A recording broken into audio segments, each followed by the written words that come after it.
All right, let's dive into some dating advice. Oh, yeah. Dating advice. You're trying to figure out how to cultivate attraction, right? Right?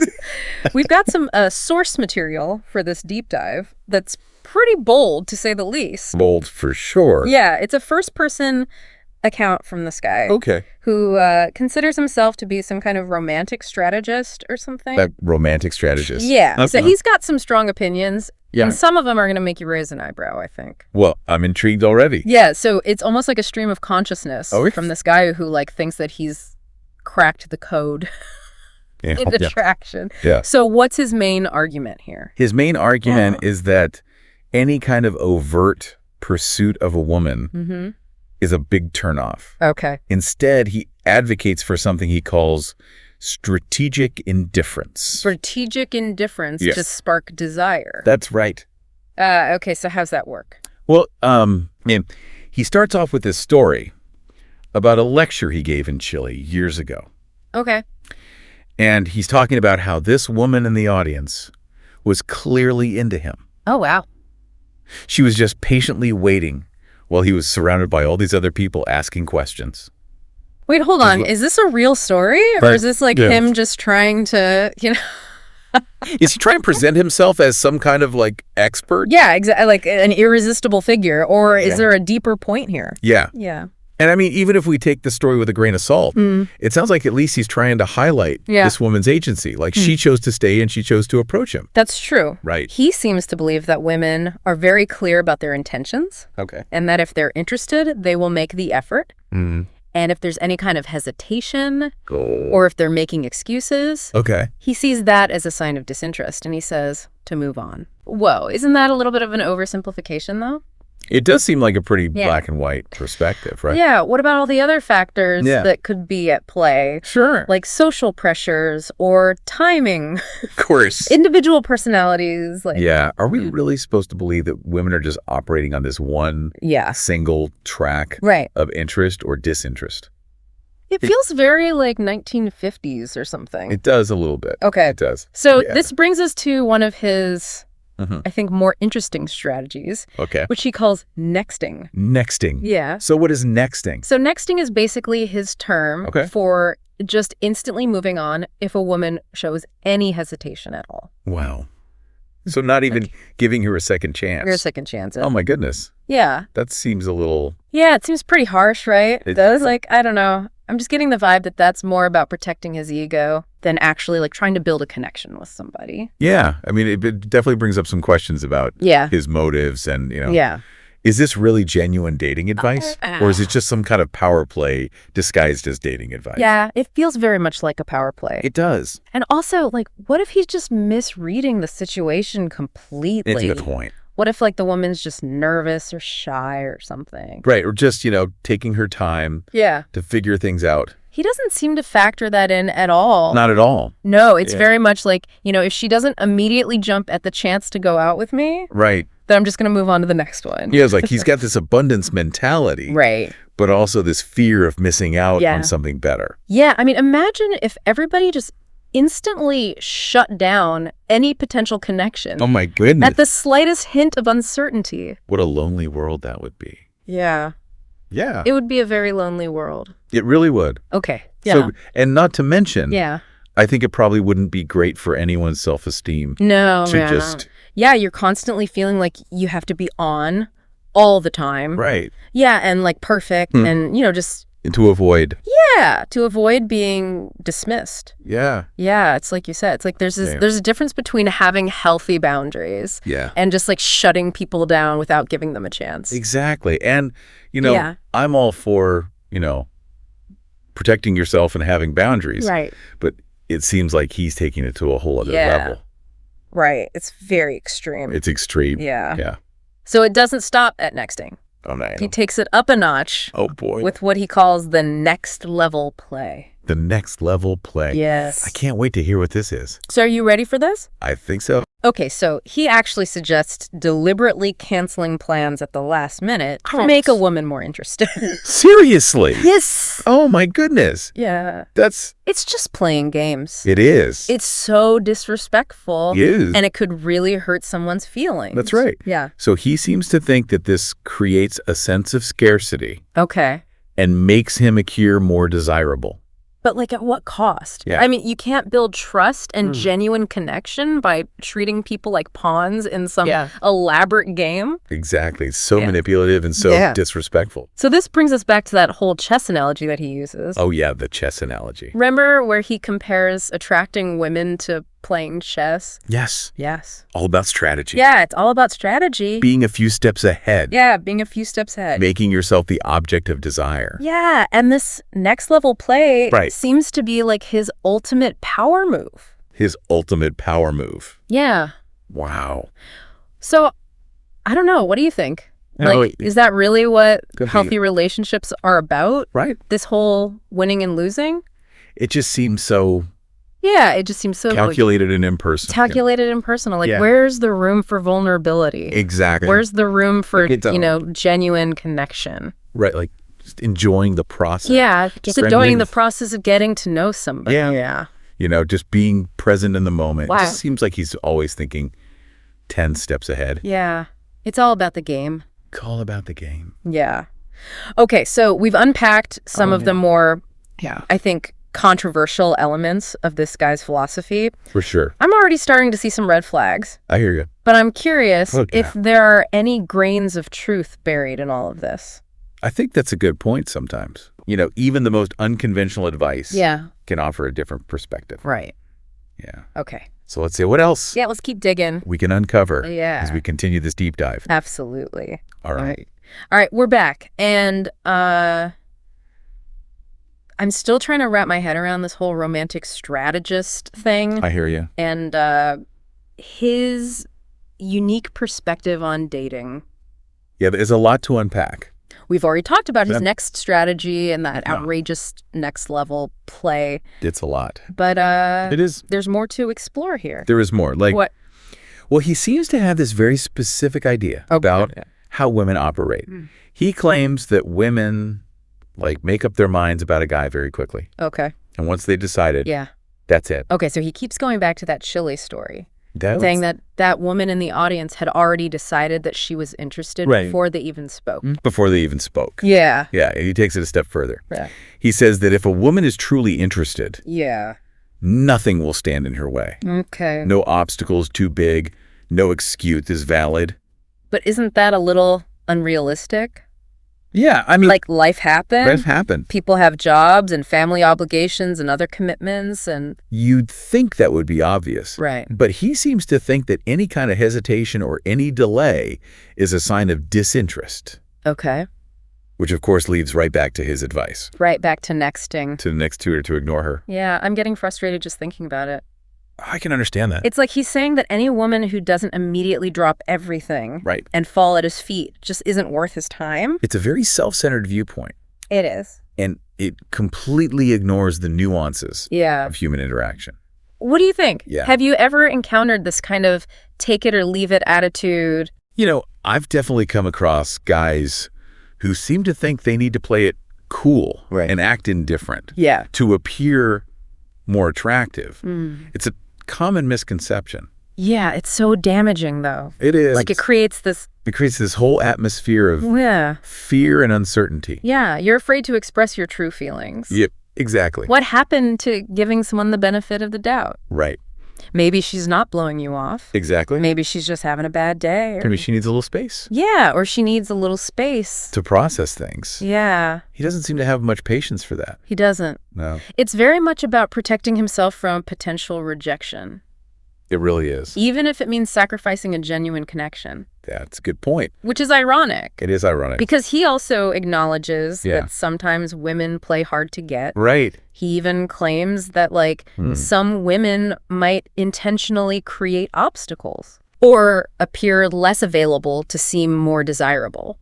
So he's contradicting himself. He is. On the one hand, he's saying women are straightforward with their intentions. Yeah. But then on the other hand, he's suggesting that they might be playing these elaborate mind games. It's giving mixed signals big time. Major mixed signals. It really is. It makes me wonder who he's trying to convince here. Yeah.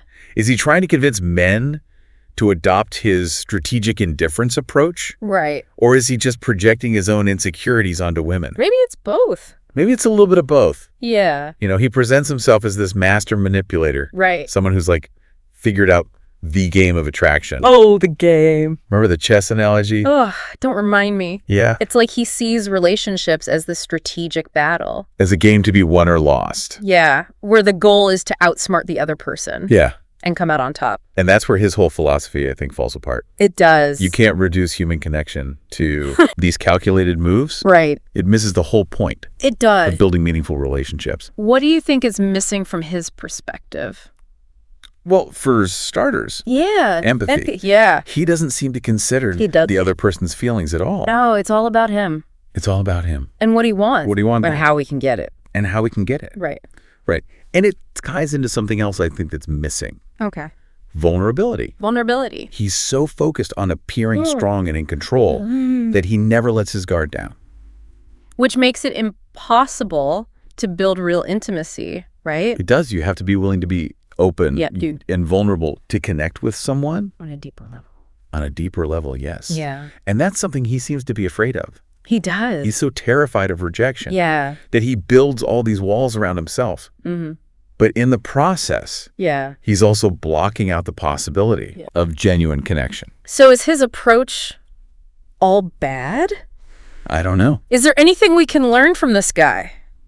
I think there are a few nuggets of wisdom that we can extract, but they require some reframing. I'm intrigued. Give me an example. Okay, well, he talks a lot about making yourself the object of desire. Okay. Now, on the surface, that sounds pretty manipulative. It does. Like you're trying to trick someone into wanting you. Right. But what if we shifted the focus inward? Okay. What if it's about becoming the most interesting and authentic version of yourself? Okay. That's starting to sound a little more appealing. Right. It's about cultivating your passions, pursuing your goals, living a life that you're excited about. Okay. And when you're genuinely passionate about something, it shows.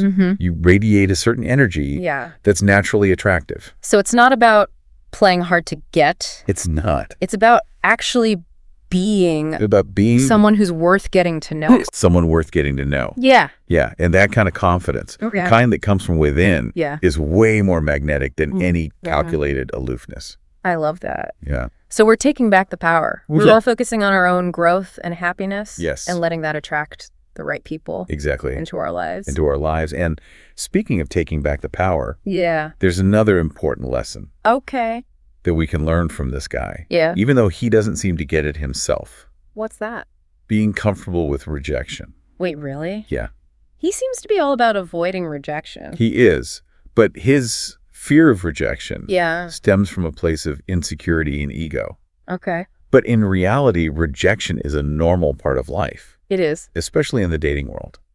So instead of seeing rejection as a personal failure, we should embrace it as a learning opportunity. Exactly. Okay. It helps you refine your understanding of what you're looking for in a partner and allows you to focus your energy on those who are genuinely interested. It takes the pressure off, too. It does. If you're not constantly worried about being rejected, you can relax and be yourself. Be yourself, exactly. Exactly. And that brings us to another crucial point. Okay. The importance of clear communication. Okay. This is where he and I definitely part ways. I was going to say. He's all about reading between the lines and making assumptions. He is. Yeah. But wouldn't it be so much easier? It would. To just be upfront about your intentions? Absolutely. And ask for what you want. Yes, clear communication is key. It is. In any relationship, romantic or otherwise. That's right. It prevents misunderstandings. It builds trust. It does. And it saves everyone a lot of time and energy. There's so much time and energy. Yeah. So what's the verdict of the strategic indifference approach? Yeah. Is it a path to success? Yeah. Or just a recipe for heartache? I think it's safe to say that his manipulative tactics were not the way to go. I agree. But there are some valuable lessons to be learned. I think so. Even from unconventional sources. Even from unconventional sources. Like the importance of self-confidence. Yeah. The ability to handle rejection gracefully. Right.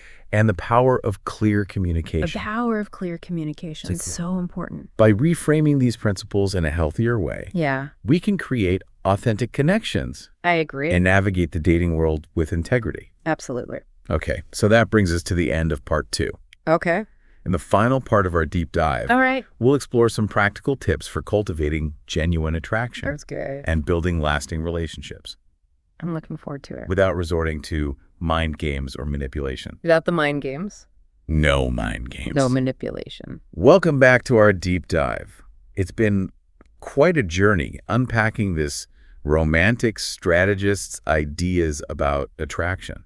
It really has. Yeah, it's been a bit of a roller coaster ride, to be honest. For sure, a lot of twists and turns. We've encountered some eyebrow-raising tactics. Definitely. Yeah, and some head-scratching contradictions. Yeah, like advocating for strategic indifference. Right.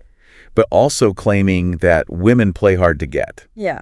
It's enough to make your head spin. It is. But even within this unconventional, right, and let's be honest, often manipulative framework, I think there are some interesting nuggets of wisdom that we can extract. Okay. I'm all ears. What kind of wisdom are we talking about? One thing he emphasizes, although in a somewhat distorted way, is the importance of self-confidence. Okay. I mean, no one finds desperation attractive. You got a point there. Right. Confidence is definitely appealing. It is. But there's a difference between healthy self-assurance and the calculated aloofness that he seems to advocate for. Exactly. It's not about pretending to be someone you're not. Right. Or playing mind games. True confidence comes from within. It's about knowing your worth, feeling comfortable in your own skin. Mm-hmm. And not needing external validation to feel good about yourself. So how do we cultivate that kind of genuine self-confidence? It's a journey, not a destination. Okay. You know, it's about investing in yourself, pursuing your passions, learning to embrace your strengths and weaknesses. Okay. It's also about surrounding yourself with people who lift you up and support your growth. I love that it's not about trying to fit into some predefined mold of what's attractive. Exactly. It's about becoming the best version of yourself. That's the key. And when you're genuinely confident and happy with who you are, it shows. Yeah. It's like a magnet. Okay. It draws people in.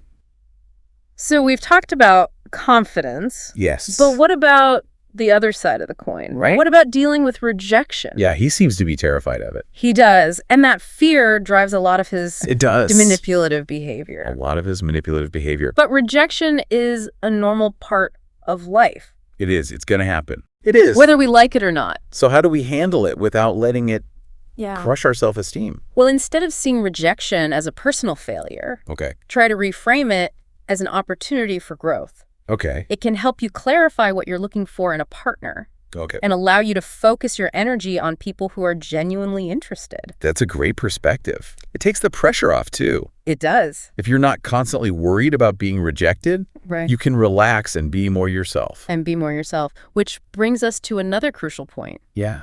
Communication. Communication. The foundation of any healthy relationship. Yeah. Romantic or otherwise. And yet, this guy seems to be all about avoiding direct communication. He does. It's all about reading between the lines. Making assumptions. Making assumptions. And playing these elaborate mind games. It's exhausting. It is. Wouldn't it be so much easier to just be upfront about your intentions? It would be so much easier. And ask for what you want. Seriously, why make things more complicated than they need to be? I know, right? Open and honest communication builds trust.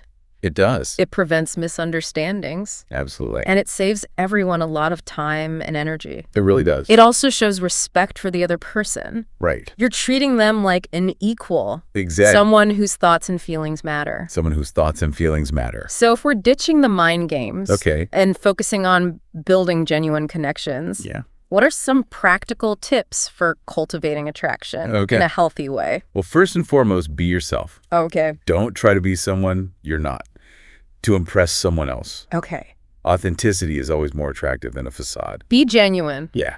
Be authentic. I love that. And don't be afraid to show your interests. Okay. If you're into someone, let them know. Yeah. It doesn't have to be a grand gesture. Right. Just a simple compliment or a genuine conversation. Simple and genuine. I like it. Be a good listener. Pay attention to what the other person is saying. Ask thoughtful questions. Yeah.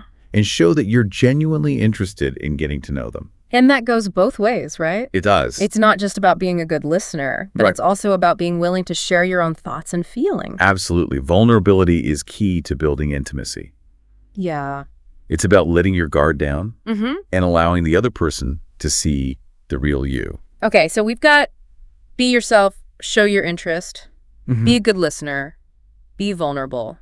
Yes. Anything else? Have fun.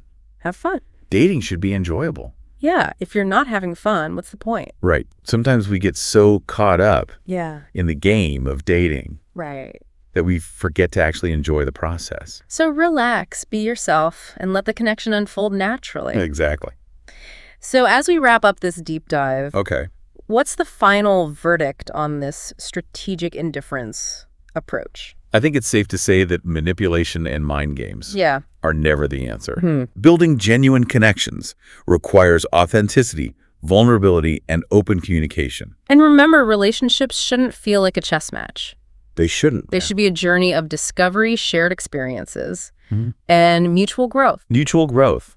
Well, we've reached the end of our deep dive. Yes, we have. We hope you found it insightful, thought-provoking. I hope so. And maybe even a little bit empowering. A little bit empowering. Remember, the journey to finding love is unique for everyone. It is. There's no one-size-fits-all approach. Nope. Trust your instincts, stay true to yourself. Yes. And never underestimate the power of genuine connection. The power of genuine connection.